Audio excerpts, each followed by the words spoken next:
भरपूर आठवणी असतात अनेकांच्या जीवनात, काहींच्या गोड, काहींच्या कडू. अशीच एक माईची आठवण. लग्न झाले, 5 ते 6 वर्ष आनंदात निघून गेली. 2 मुलं झाली, त्यांच्या हसण्या खेळण्यात दिवस कापरासारखे निघून चालले. खुशाली होती जीवनात. पण काय माहित नियतीला काय मंजूर होतं. भल्या सकाळी नवऱ्याचा अपघात झाला आणि ती बातमी माईच्या कानावर आली. माई एकाएकी एकटी झाली. माई आज एकाएकी एकटी झाली. किंचाळली, ओरडली, रडू लागली. सगळं होत्याचं नव्हतं झालं. स्वतःचं भान विसरली. काय बोलू, कुणाला विचारू, कसं सांगू, कसल्या वेदना, किती काहूर जीवनात आलं. एकाएकी अचानक भगवंताला हाका मारू लागली, दोष देऊ लागली, बोलू लागली. का वैरी झालास? काय केलंस तू हे परमेश्वरा माझ्या? काय बिघडवलं होतं मी तुझं? का माझ्यासोबत असं?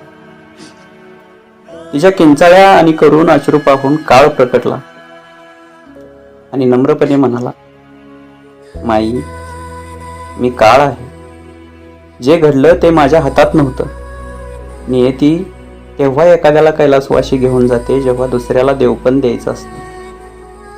कदाचित तुला देवपण द्यायचं असेल, या चिमुकल्यांचा उद्धार करायचा असेल, म्हणून नियतीने तुझी परीक्षा सुरू केली. शांत हो माई. सगळा नशिबाचा खेळ असतो.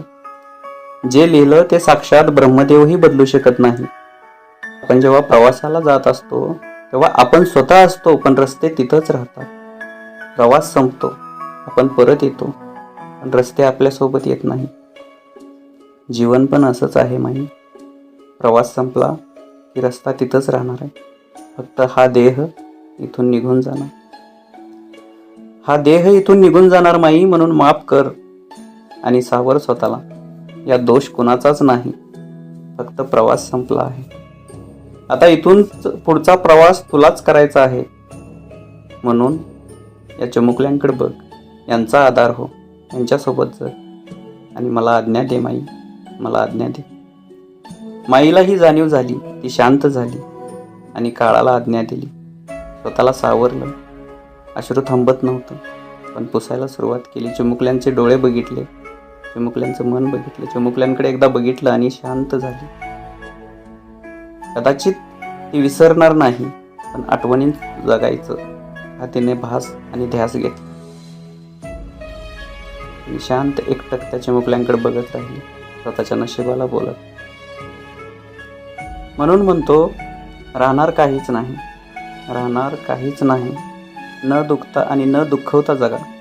आपला प्रवास किंवा आपल्या आवडीच्या व्यक्तीचा प्रवास कधी संपेल सांगता येत नाही आणि नियती परत बदलताही येत नाही. म्हणून हसवा, जगा आणि जगू द्या. श्री स्वामी समर्थ. श्री स्वामी समर्थ.